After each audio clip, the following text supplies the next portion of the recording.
Assalamu alaikum students, how are you? I hope you are in best state of health and iman. So today I will tell you about Kiran's garden, as we have learned the story of Kiran's garden in our class. So let's talk about the question number 1. Where is the mango tree? So we have studied in the lesson that Kiran's garden have a big mango tree. So this the answer is it is in Kiran's garden. ठीक है, किरण के garden में एक mango tree था. Question number 2 देखते हैं. Why does Kiran eat her lunch under the tree and not inside the house? Kiran जो है वो हमेशा अपना लंच ट्री के नीचे बैठकर क्यों करती थी? उसकी क्योंकि एक तो वो शेटी था, ठीक है, और वो अपने घर में क्यों नहीं करती थी. उसको किरण को जो है वो अपने ट्री से बहुत ज़्यादा प्यार था. इस वजह से वो अपनी जो एक्टिविटीज़ हैं मोस्टली वो ट्री के साथ ही करती थी. ट्री के अगर उसने खाना खाना है आफ्टर स्कूल तो वो ट्री के नीचे बैठकर ही अपना लंच करती थी. क्यों करती थी? क्योंकि उसको उससे बहुत ज़्यादा अपनायत थी, उसको बहुत ज़्यादा उससे शफ़क़त थी, वो उसको उससे बहुत ज़्यादा प्यार था. Understand? Okay, ji, now move toward the question number 3. Next question, recall the story and write. So as we have learned about the lesson, there are 3 characters in the lesson, in the story. Character number 1 is the Kiran and her friends. At the end उसके पास जो है उसके friends आते हैं उसके पास खेलने के लिए, और वो जो है वो ट्री के जो मैंगो ट्री होता है उसको इंजॉय करते हैं. ठीक है. नंबर 3 पे जो है उसका जो द मोस्ट इम्पोर्टेंट ट्री था, उसका फेवरेट ट्री था. ये 3 कैरेक्टर्स हैं स्टोरी के. वट अबाउट सेटिंग जो है उसमें 2 चीज़ें आती हैं, time and place. So let's talk about time जो है वो क्या था? समर का टाइम था. हमें कैसे पता चला समर का टाइम था? क्योंकि मैंगो का जिक्र हुआ है, तो मैंगोज़ जो हैं वो गर्मियों में समर में ही आते हैं. ठीक है. और नंबर 2 पे है प्लेस हमें स्टोरी कहाँ पर जो है वो लिखी गई, कहाँ पर बनी. तो वो प्लेस जो थी वो किरण's गार्डन थी, क्योंकि हमें स्टोरी में इनसाइड द हाउस ऑफ किरण वो हमें उन्होंने नहीं बताया. उन्होंने सिर्फ जो है वो किरण के जो उसका गार्डन था उसी में स्टोरी रिवॉल्व करती रही है. ठीक है. तो हमें जो स्टोरी है वो उसकी प्लेस जो है वो किरण's गार्डन है. Understand? I hope you understand. उसके बाद क्वेश्चन नंबर 4 देखते हैं. Why do you think there are no mangoes on tree after the children climb up?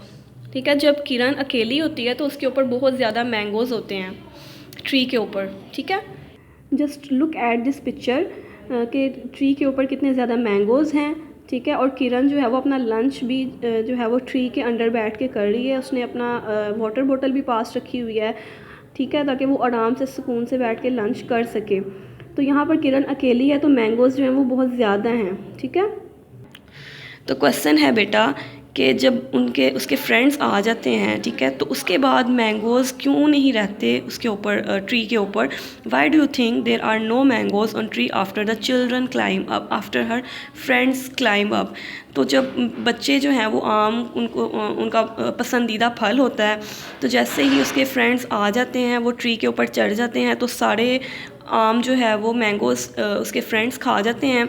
तो at the end of the story जो ट्री होता है मैंगो ट्री, वो सिर्फ मैंगो ट्री के बजाय वो चिल्ड्रन ट्री बन जाता है. ठीक है.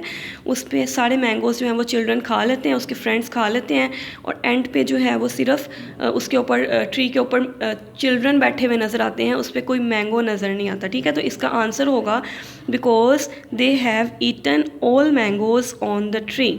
Because the children have eaten all mangoes on the tree, because mango is the favorite fruit of all the children's. Let's move toward the next question number 5. Try to complete this sunshine wheel by writing benefits of trees. Write benefits in phrases. एक तो ये उन्होंने बताया है कि question का आपने answer इस तरह लिखना है कि फ्रेजेस में लिखना है. ठीक है. वर्ड्स में नहीं लिखना. तो जो इसके बेनिफिट्स हमने बताने हैं. ठीक है. ट्रीज़ के बेनिफिट्स क्या होते हैं? नंबर 1 पे हमें उन्होंने हमारी आसानी के लिए बता दिया जी कि गिव शेड.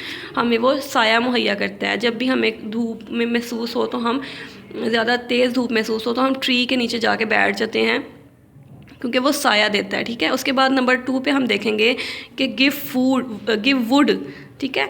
तो ये हमें लकड़ी फ्राहम करता है। जो भी फर्नीचर्स वगैरह बनते हैं, डेस्क्स हमारी क्लास में मौजूद होते हैं, वो लकड़ी के होते हैं ना, तो वो हमें ट्रीज़ की मदद से ही मिलते हैं, ठीक है। तो ये हमारा बहुत बड़ा बेनिफिट है कि हमें ट्रीज़ जो हैं वो वुड प्रोवाइड करते हैं। उसके बाद नंबर 3 पे देखें गिव फ्रूट्स। डेफिनेटली जो है वो ट्रीज़ हमें फ्रूट्स देते हैं, फ्रूट्स प्रोवाइड करते हैं। ट्रीज़ ना हो तो हम फ्रूट्स नहीं खा सकते, ठीक है। तो ये भी एक बहुत बड़ा बेनिफिट है।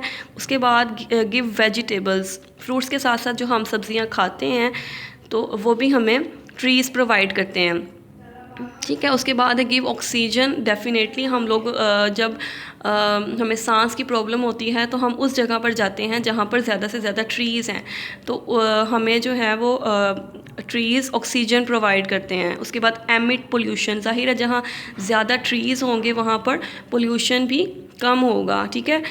उसके बाद है जी trees also absorb carbon dioxide. जैसा कि हमें ट्रीज़ जो हैं वो ऑक्सीजन प्रोवाइड करते हैं, वैसे ही हमें कार्बन डाइऑक्साइड जो है वो उसको एब्जॉर्ब कर देते हैं ट्रीज़। उसके बाद है जी the most important thing, trees जो हैं वो मेडिसिन में भी यूज़ होते हैं। जैसे जड़ी बूटियाँ हमें मिलती हैं तो ट्रीज़ जो हैं वो मेडिसिन में भी यूज़ होते हैं। The most important benefits of trees in our daily life. अगर हमारे पास ट्रीज़ ना हो तो हमें बहुत सी ऐसी चीज़ें हैं जिनसे हम महरूम रह जाएं, ठीक है। So I hope you understand this question. It's very informative question. Now move toward question number 6। Label the parts of trees, ठीक है। नंबर 1 है leaves, trunk, roots and branches. हमें ट्री की पिक्चर दी हुई है, इसको हमने लेबल करना है, ठीक है, एक्यूरेट इसके पार्ट से। नंबर 1 पे देखें जी कि ये लीव्स हैं, ठीक है। ये सारा पार्ट जो है ये क्या है, ये लीव्स हैं। ट्रीज़ के ऊपर लीव्स होते हैं तो हम यहाँ पर लिखेंगे leaves, LEAVES, leaves. Okay, now let's move toward the other one. ये क्या है जी, जिसके ऊपर लीव्स लगे होते हैं वो क्या होता है, ब्रांचेस होती हैं, ठीक है। तो ये क्या है, ब्रांचेस हैं, BRANCHES, ब्रांचेस। सो ये जो ब्रांचेस से नीचे वाला पार्ट होता है ना, यहाँ पर जो है ये इसको क्या कहते हैं, ट्रंक कहते हैं, ठीक है, TRUNK, trunk. Okay, the last one is roots, ठीक है। रूट्स जो हैं वो ज़मीन के अंदर जो पार्ट होता है ना, उसको रूट्स कहते हैं, जिसके बेस के ऊपर ट्री खड़ा होता है, ठीक है।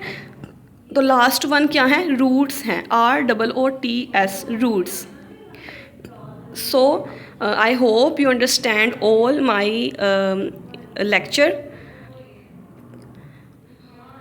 ओके जी, अल्लाह हाफिज़, टेक केयर।